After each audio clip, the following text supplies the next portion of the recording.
Donc, on continue notre cours qui va s'intéresser aux autres symptômes les plus fréquents, motifs de consultation. Après la douleur, on trouve la dyspnée. Donc, on trouve la ماشي انا. dyspnée. La dyspnée, que veut dire le terme dys? C'est une difficulté à respirer, à souffler. Normalement, nous avons une ventilation involontaire et rythmique qui suit un cycle bien constant.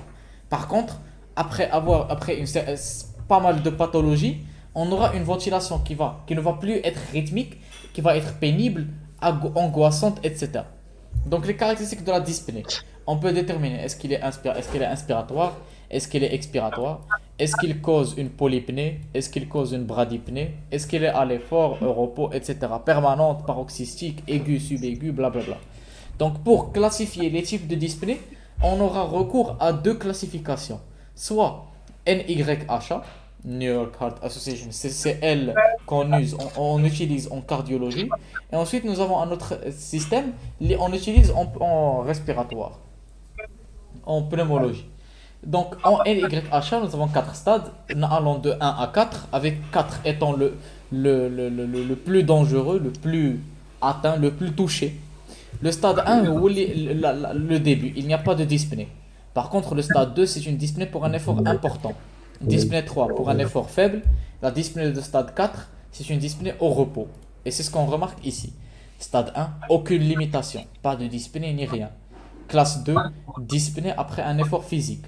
Stade 3, dyspnée après un effort léger. Stade 4, dyspnée de repos. Donc les différents types, on distingue dyspnée d'effort, dyspnée décubitus, ou on classifie en deux, orthopnée ou bien permanente. L'orthopnée, donc on peut les classifier en degrés d'atteinte en fonction du nombre de coussins afin de soulager le patient. Parce qu'on connaît très bien, même s'il y a l'orthopnée, ça veut dire qu'elle dépend de la position sur le plan. Dans le plan. Donc le nombre de coussins qu'on place sur le dos du patient est un marqueur pour identifier quel est l'angle où l'individu est soulagé. Les différents types, dyspnée paroxystique est celle qui survient et disparaît, notamment l'œdème aigu du poumon. L'œdème aigu du poumon est une atteinte très grave qui peut causer une mort subite, évolution fatale. Donc qu'est-ce qui se passe au niveau de l'œdème aigu du poumon? Les causes d'une apparition d'un œdème aigu du poumon peuvent être une augmentation de la pression hydrostatique des vaisseaux sanguins. Notamment, une diminution de la pression oncotique peut entraîner la même conséquence. Qu'est-ce qui se passe dans ce cas? Nous aurons un mouvement des fluides qui vont sortir des artères pour rentrer au niveau des alvéoles. Donc, autrement dit, un œdème aigu du poumon, ça veut dire que l'individu, il se noie. Ces alvéoles vont se remplir d'eau. Et le moment où les alvéoles vont se remplir d'eau, ça va causer que la respiration n'est plus efficace. C'est pour cela que l'évolution peut être fatale. Donc ces caractéristiques, on aura une détresse respiratoire brutale, patient assis au bord du lit avec des sueurs, polypnées, expectoration mousseuse, râle crépitant, et voilà. La forme atténuée, c'est un subœdème.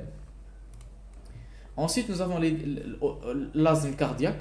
Ça cause aussi une bradypnée. Elle est expiratoire. Ça cause les râles sibilants. Et elle se produit surtout lorsqu'on a des antécédents de bronchopneumopathie. L'asthme cardiaque, c'est une souffrance cardiaque. Ça veut dire que le cœur ne fonctionne pas d'une manière normale. Il ne pompe pas assez de sang.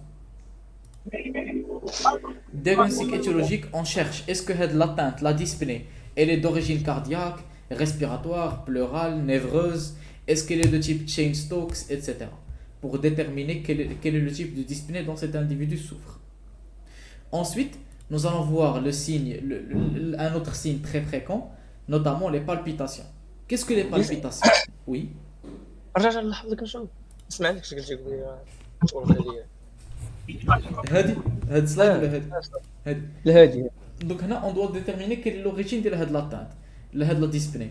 Est-ce qu'elle est d'origine cardiaque, notamment œdème aigu du poumon, il peut être d'origine cardiaque, l'asthme cardiaque, ou bien d'origine respiratoire, etc. Les dyspnées. Est-ce que il y a des problèmes dans les nerfs, dans la paroi respiratoire, dans le cage thoracique, nerveuse, etc. Donc, pour déterminer la cause de la dyspnée. Donc, il faut savoir que la même chose, une douleur thoracique n'est pas automatiquement d'origine cardiaque. Elle peut être d'origine à un autre organe. C'est pour cela la dyspnée, elle aussi, elle peut avoir plusieurs origines. C'est pour cela qu'il faut faire attention qu'est-ce qui cause cette dyspnée. Ensuite, nous avons les palpitations. Les palpitations, c'est un autre signe très fréquent, notamment une perception anormale des battements cardiaques.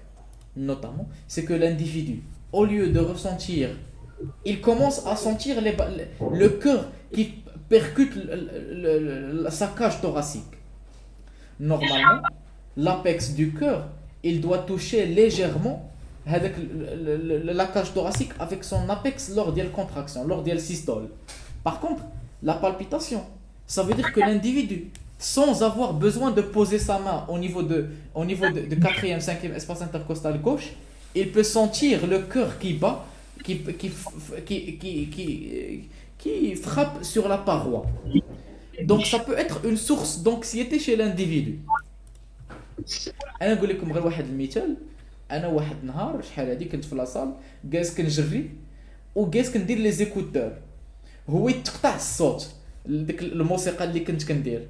سودانمون فاش تقطع الصوت كنت في ودني كنسمع القلب كيدق بالزربه، وجالس كنحس بصدري جالس كيضرب بوم بوم بوم. هادو هما لي بالبيتاسيون. انا في هذيك اللحظه تخلعت شويه، دونك حبست ليفور ايميدياتمون. زعما كنت فاسي وات ذا هيل. Mais les palpitations, elles ont plusieurs origines. Les causes des palpitations, ça peut être tout simplement dû à une tachycardie. Lorsque le cœur commence à battre très rapidement, ça peut causer la palpitation. Cette perception du battement cardiaque, qu'annahu kibqa choqué sur la paroi. C'est pour cela qu'il faut préciser les caractéristiques des palpitations. Est-ce qu'elle est constante, est-ce qu'elle est inconstante, etc. Donc notamment, est-ce qu'il y a des coups isolés, notamment les coups isolés, les causes extrasystoles, la fibrillation ventriculaire, fibrillation auriculaire, ça peut causer des extrasystoles, l'apparition des foyers ectopiques, etc. Ou bien d'accès soutenu, les qui ont un début et fin brusque, notamment la tachycardie. Lors de la tachycardie, quand tu as les palpitations, le moment où la tachycardie s'arrête, les palpitations s'arrêtent. Les palpitations, est-ce qu'ils sont réguliers ou bien irréguliers? Si ils sont irréguliers, on peut parler d'une fibrillation auriculaire, etc. C'est pour cela qu'on a besoin de faire un ECG ou bien un Holter ECG des 24 heures. Donc voilà, un Holter ECG, نعم. ديما كنبغي نسولك كنسالك رجع لاحظتك دير هادي ديال سميتو اكسترا سيستول. قلتي شي لعيب على نسيت صاحبي شنو بحال ديال بحال زعما كنلقاو فين une contraction de la diastole. Un foyer ectopique, c'est quoi? C'est un foyer, c'est un nouveau nœud qui ne devrait pas exister, qui est capable de générer un influx nerveux. Qu'est-ce que ça veut dire? Que le cœur, il va alors avoir un rythme irrégulier. Il n'est plus capable de causer une contraction normale, de suivre un rythme normal. Et qu'est-ce qui va se passer? Imaginez avec moi, l'auricule et le ventricule, un seul cœur. Les 4 nœuds qu'on connaît très bien, les contractions, on va qu'il y a un foyer ectopique qui est aussi capable de générer un influx nerveux. Et alors le cœur, il va se contracter 2 fois. La systole, ensuite arrêt, B1, B2, et ensuite on a extrasystole, une contraction bonus. Et cette contraction bonus, automatiquement, le cœur, il se contracte d'une manière prématurée, il est suivi d'une période de pause. Donc le prochain B1 récoune من بعد واحد المدة طويلة. Alors que si il n'était pas contracté, B1 كان récoune هنايا. Par exemple, le nouveau B1, le nouveau cycle. Donc il y a extrasystole, c'est une contraction qui ne devrait pas se passer normalement. Ça. Continue. Voici un ECG normal, les tracés de l'ECG, les 12 dérivations. Extrasystole ventriculaire, donc comme on remarque ici, maintenant P, QRS, T, QRS. Donc un autre QRS hors les phases normales. Les 3 phases qu'on connaît très bien, P, QRS, T, il y a la deuxième dérivation principale, les dérivations bipolaires. on a P, QRS et T. Directement suivi de QRS, un autre QRS. Et cette contraction anormale, elle va causer une période de pause, comme on le remarque ici.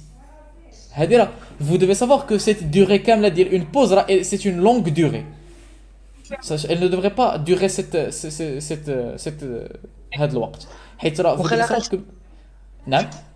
وقيلا عقلت كان قالوا لنا في هذه سميتو لونج تي اللي ما كتبانش مزيان الاخرى راه بي المهم بي كيو ار اس تي اون رومارك كيما صحتي لي انت اه كيما صحتي كتدرج ديبولاريزاسيون بهذاك النول اللي عاد مورا كتجي كونتراكسيون مورا هي كتخليها دير ديك التي donc ça trouble la régularité ديال الcycle cardiaque, il devient irrégulier.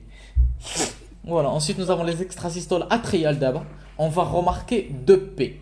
Comme on le remarque ici, P, QRS, T. Oui. Ah, voilà. Donc, une onde P' prématurée suivie d'un complexe QRS. Donc, qu'est-ce qui va se passer? Donc, comme on le remarque ici, nous avons notre onde P normale, P, QRS, T. Mais qu'est-ce qui se passe? Normalement, un cycle cardiaque, il doit durer une valeur constante. Ici, on le traduit par 20 mm. P, QRS, T et un autre P. La distance qui sépare deux ondes P est de 20 mm. Par contre, ici, entre la P normale et la contraction prématurée, on distingue que la distance qui les sépare est très courte. Ce qui veut dire que cette onde P est une contraction prématurée. N'est-ce pas? Et puisque cette onde P est une contraction prématurée, elle va être suivie par une période de pause. Donc c'est pour cela que le cycle prochain, il va survenir après une durée plus longue. Entre deux P normaux, c'était 20 mm. Mais entre une contraction prématurée et la prochaine contraction est de 26 mm. Ça veut dire qu'on a attendu une durée plus longue. Donc ça peut être une source d'une palpitation. L'individu, au repos, il perçoit une seule contraction au niveau de son thorax.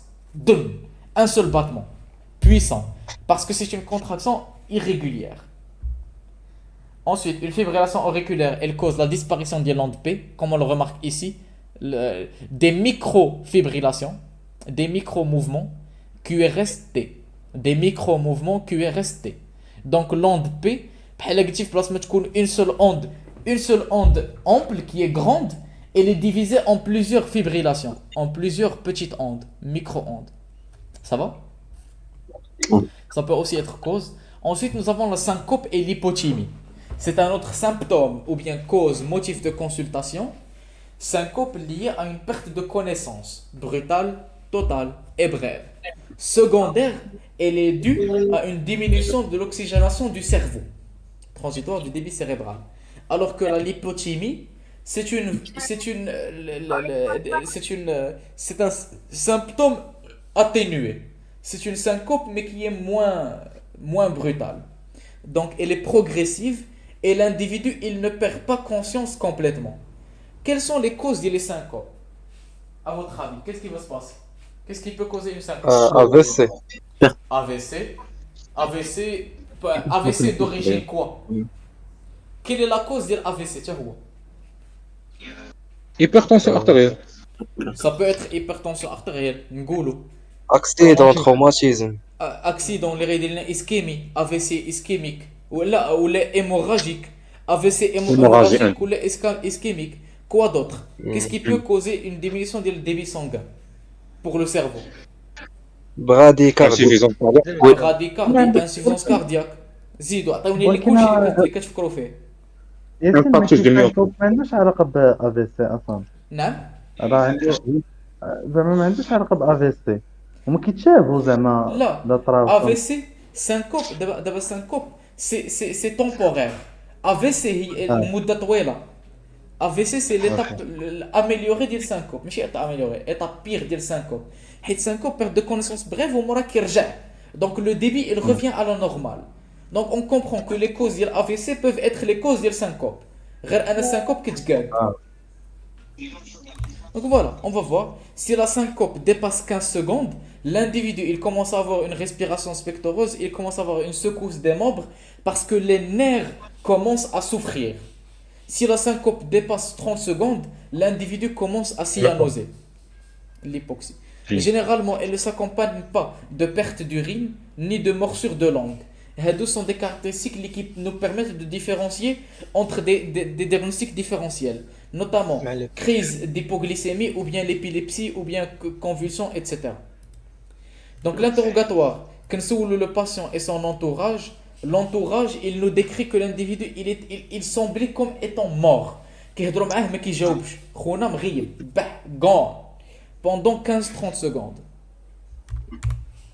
Donc les causes, ça peut être causes rythmiques, le cœur qui ne fonctionne pas, ou bien les causes hémodynamiques, les artères ne fonctionnent pas. Donc les artères ne fonctionnent pas, soit il y a une sténose, ou bien il y a un syndrome vagal. Que veut dire un syndrome vagal? Ça veut dire que la tension هبطت بزاف, l'hypotension. Voilà.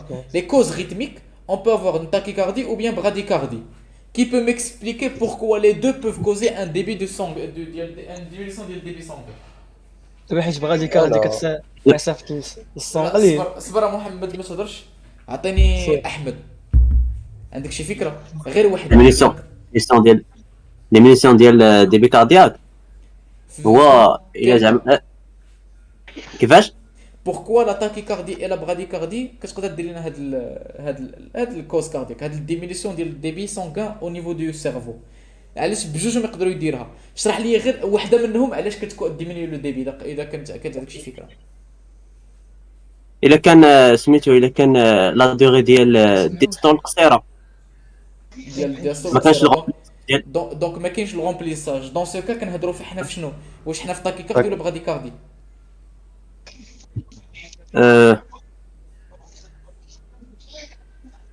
اذا لا براديكاردي اذا لا دوغي ديال لا دياستول نقصات صافي دير لا تاكيكاردي اذا لا دوغي ديال الدياستول نقصات صافي دير ان لو سيكل كاردياك ولا سرع ولا تقل ولا سرع دونك لو كور il bat plus rapidement ou plus lentement? plus rapidement. Donc c'est quoi, tachycardie ou le bradycardie? Tachycardie. Très bien. Donc tachycardie, la cause ديالها une tachycardie d'un ordre important كما قلنا 200 battements par minute ou la gamme même plus, ça cause que la diastole elle n'est pas efficace, donc le cœur ne se remplit pas. Très bien. دابا bradycardie, هضر لي علاش bradycardie تنقص لنا الديبي سانغان au niveau du cerveau. هو سير عطيني شي حدا اخرى, عطيني صالح, زيد صالح. انا فكرت انه حيت البراديكاردي جينيرالمون كتكوزا بالسيستم باراسمباتيك ياك, ولا كان عندنا السيستم سمباتيك هو اللي غالب, يعني حتى في لي فيستو عندنا غادي تكون فازو ديلاتاسيون. لا ولكن هنا بديتي كتهضر على ساندروم فاغال, هذا سي اون كوز هيموديناميك, لو سون ما بقاش كيسيركولي. دابا قول لي غير لو كور اذا جات ليه براديكاردي شنو غيوقع؟ مثلا تو سامبلومون اذا كان كيدق خمسة لي باتمون باغ مينوت, 5 لي باتمون باغ مينوت غادي تسيركولي انا ما كاينش الدم, لي فيسو غيوليو خاوي. دونك تو سامبلومون سي pour ça la bradycardie elle peut causer هاد حتى هي السانكوب. دونك فوالا. ensuite nous avons les causes hémodynamiques. شكون يقدر يقول لي des types de les obstacles? Donc on peut avoir des obstacles sur la voie d'éjection, notamment rétrécissement des valvules, ou bien un obstacle sur remplissage, tumeur cardiaque, tamponnade, etc. On peut aussi avoir une syncope vasovagale qui elle est due à le système le parasympathique qui stimule en excès durant un instant, ce qui va causer que la tension ratée ou bien l'hypotension orthostatique. L'individu il se lève, la tension ratée, le sang n'arrive plus au cerveau et ça cause la syncope. Donc diagnostic différentiel, il faut faire attention à différencier les atteintes, notamment l'épilepsie, hypoglycémie, pseudosyncope et troubles de conscience. Ils sont similaires à la syncope mais ne sont pas des syncopes. Qui ont des caractéristiques différentielles. Ensuite, nous avons claudication intermittente des membres inférieurs. Donc claudication, une sensation de déconfort, mais qui est presque confortable. Intermittente, ça veut dire qu'elle vient et elle disparaît des membres inférieurs. Pourquoi? Parce qu'on a une diminution du débit sanguin dans les membres inférieurs. Donc imaginez avec moi la claudication intermittente des membres inférieurs. C'est le même principe que Longor. C'est le même principe. Longor stable et Longor instable. Donc c'est une diminution des débits due à l'athérosclérose. Comme on a vu au niveau de Longor, diminution du débit cardiaque, du débit des myocardes due à l'athérosclérose. Elle traduit l'artériopathie oblitérante des membres inférieurs. Comme on a vu au niveau de Longor, on classifie en degrés, même l'artériopathie oblitérante des membres inférieurs, elle a des degrés. Et la claudication, c'est un stade de l'artériopathie, notamment le stade numéro 2. Donc, qu'est-ce que la claudication? C'est une douleur à la marche. On peut mesurer le degré d'atteinte par la distance de marche, le périmètre de marche. Si l'individu est capable de marcher une longue durée et ensuite avoir mal, ça veut dire que l'artère, elle n'est pas encore bouchée. Par contre, si la distance est courte, l'individu, il souffre. Donc le siège, c'est surtout au niveau du mollet. Elle impose l'arrêt de la marche et elle disparaît le moment où l'individu s'arrête de marcher. Donc comme on a dit, la claudication intermittente, c'est un stade de l'artériopathie oblitérante. Notamment 4 stades. Stade 1, on n'a pas de douleur. Donc il n'y a pas de signe fonctionnel. Mais il y a un signe physique, l'absence de pouls, qu'on peut palper. Le stade numéro 2, c'est l'apparition de la claudication intermittente, la douleur à la marche. Le stade niveau 3, c'est une douleur au décubitus. Même au repos, il a mal aux jambes ou là aux pieds. Mais le stade 4, c'est un trouble trophique et gangrène. Donc ça veut dire qu'il y a nécrose des tissus parce qu'ils ne reçoivent plus assez de sang. Dû que l'athérosclérose elle est plus grande et elle commence à comprimer encore plus l'artère. Donc on comprend que la claudication intermittente ou bien l'artériopathie oblitérante des membres inférieurs, elle est similaire à Longor. Wahda qui cause une douleur thoracique, l'autre qui cause une douleur des membres inférieurs en fonction des stades. Donc imaginez, le stade 2, c'est comme Longor stable. Et le stade 3, c'est Longor instable, non surélévation. Le stade 4, c'est Longor instable avec surélévation des l'onde ST, tout simplement. Donc c'est les mêmes choses. Voilà. Le stade 4, donc on remarque ici, dépilation, peau sèche, ongles cassants, donc avec des ulcères. Donc c'est une indication d'un trouble trophique. Le membre inférieur, il n'est plus capable de se régénérer. Stade 4, gangrène, donc nécrose du tissu. Donc voilà, ici on a été obligé d'amputer le pied parce que ça y est, il avait une gangrène. Une gangrène. Oui, il y a nécrose. Ensuite, l'imagerie, elle nous montre une sténose de l'artère rénale, sténose aortique, ce qui diminue le débit sanguin au niveau des membres inférieurs. Ici, on remarque le sténose au niveau de l'artère ilia, etc. L'artériopathie oblitérante, sténose des collatérales, sténose de l'artère kamla, sténose au milieu, etc. Donc voici des imageries qui nous montrent l'arrêt de la circulation sanguine. Pour dépister. Oui. هاد l'artériopathie ديجا غنشوفو من بعد ياك غنعاودو نشوفها من بعد. هي اللي قلتي قبيله اللي فيها 4 ليستار. هي اللي فيها 4 هي اللي كيقول هي هاد. صافي. Stade 1, pas de douleur mais absence de pouls. Donc on va le revoir lors de l'examen clinique, la palpation. Donc pour dépister cette atteinte, on utilise un index de pression systolique. Qu'est-ce que ça veut dire? On mesure la pression au niveau de la cheville et au niveau du bras pour dépister, pour voir est-ce que la pression cheville sur la pression humérale, est-ce qu'elles sont similaires? L'index, la normalité, elle doit être entre 0,9 et 1,3. Donc ils doivent être similaires. Par contre, s'il y a une très grande variation, on peut savoir que l'individu il souffre d'une artériopathie oblitérante des membres inférieurs.